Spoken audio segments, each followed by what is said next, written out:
اندرا گاندھی کے قتل میں بھی امریکہ کا ہاتھ ہے. یہ سب الزام لگتے ہیں. راجیو گاندھی میں بھی کہا جاتا ہے کہ امریکہ کا ہی ہاتھ ہے.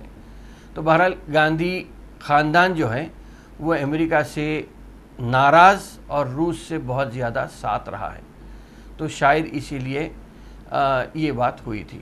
ویسے بھی اگر دیکھیں گے تو ہندوستان کی رشیا سے پہلے سے دوستی تھی اور پاکستان امریکہ کے ساتھ ساتھ تھا. مگر پاکستان کو جس طرح کھوکھلا امریکہ کیا ہے، ہندوستان رشیا کے ساتھ رہنے سے بنیادی طور پہ ہندوستان بہت مضبوط ہے.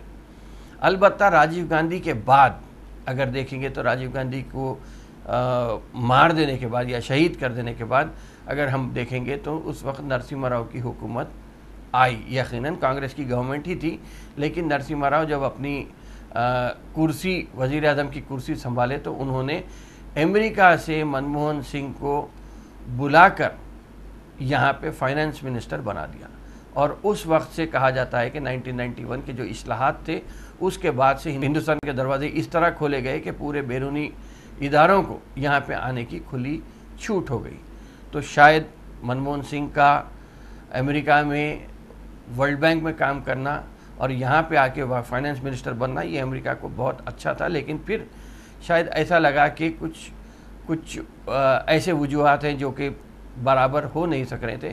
اس کے بعد بی جے پی کی گورنمنٹ آئی، پھر بی جے پی گورنمنٹ چلے گئی، گجرال صاحب کی گورنمنٹ آئی، پھر واجپئی کی گورنمنٹ آئی. بہرحال یہ سب اتار چڑھاؤ آتے رہے 2004 تک. مگر جب تک بی جے پی کی گورنمنٹ آئی تھی، واجپئی کی جو 5 سال حکومت کری، اس میں یہ ہوا کہ لال ریڈ کارپیٹ آپ دے کر پورے امریکہ کو یہاں کے دروازے کھول دیے تھے. اس کے بعد جب واجپئی کی حکومت گئی تو پھر منموہن سنگھ وزیر اعظم کی کرسی پہ آ گئے.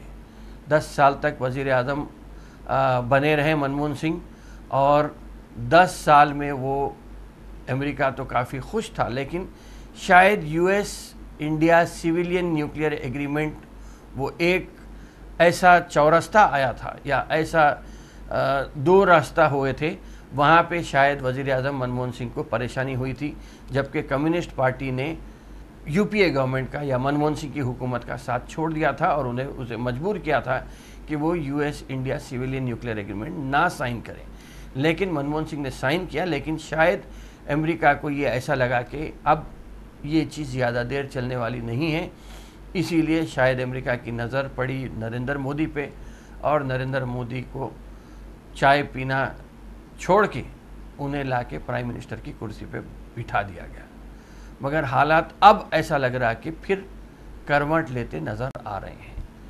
اس میں اگر ہم بات کریں گے تو ہندوستان نے یا فی الوقت بھی مودی حکومت نے اپنے آپ کو دور بھی رکھا، اور اب رشیا سے تیل خریدنے کی بات آ رہی تو اس میں یہ ہے کہ امریکہ جبکہ یوکرین کو نیٹو کا ممبر بنانا چاہ رہا ہے اور یوکرین کی پوری تائید کر رہا ہے روس کو اکیلا تنہا کرنے کے لیے، لیکن امریکہ نے ہندوستان کی تیل خریدنے کی جو منصوبہ بندی تھی یا جو پلان ہے اس پر اب تک اعتراض نہیں کیا تھا. لیکن اب آہستہ آہستہ اعتراضات شروع ہو گئے ہیں.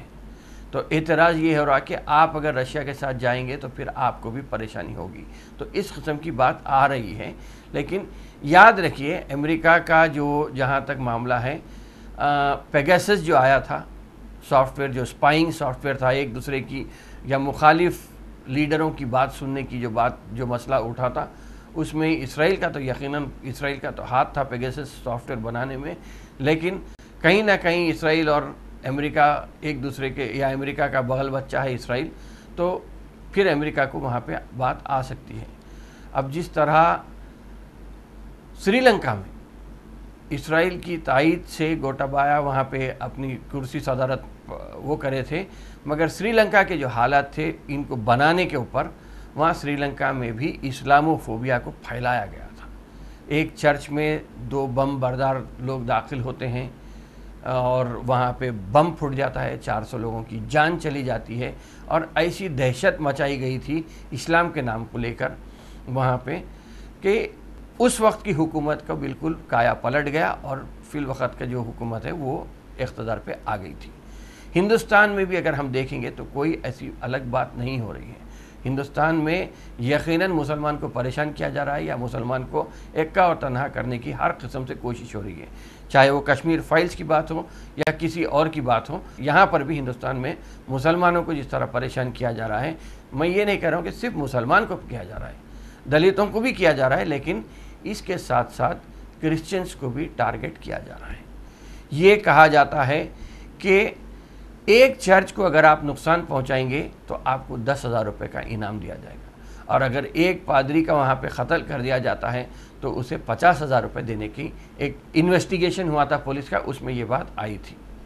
اور ویسے بھی دیکھیں گے تو کرسچینٹی کو دیکھ بھال کرنے کے لیے یا کرسچینٹی کو پوری جو کندھوں پہ ذمہ داری لیے ہوئے ہیں، وہ امریکہ ایک چیمپئن آف کرسچنس ہے۔ تو یہاں پہ جہاں پہ کرسچنس کو ستانے کی بات آئی تھی، تو یاد ہوگا کہ ابھی حال ہی میں کئی کرسچن مشنریز اور چرچ کے ذمہ داروں نے وزیر اعظم سے بھی ملاقات کی تھی، اور امریکہ کو بھی یہ لکھا گیا تھا، خط لکھا تھا کہ ہندوستان میں جو حالات ہو رہے ہیں وہ بہت ہی ابتر ہوتے چلے جا رہے ہیں، تو یہاں پہ اسے پابندی لگانے کی بہت ضرورت ہے۔ لیکن اب ایسا لگ رہا ہے کہ رشیا اور یوکرین کے معاملے میں جس طریقے سے ہندوستان نے پہلے تو اپنے آپ کو یکا تنہا رکھا تھا، نان الائنڈ سٹینڈ جو ہمارا تھا وہ برقرار رکھنے کی ایک کوشش ہوئی تھی، لیکن اب رشیا سے تیل خریدنے کے بعد ایسا لگ رہا ہے کہ امریکہ کو یہ حرکت پسند نہیں آئی، اور اگر سری لنکا پاکستان کی طرح ہندوستان میں اگر مودی حکومت کو خطرہ ہو سکتا ہے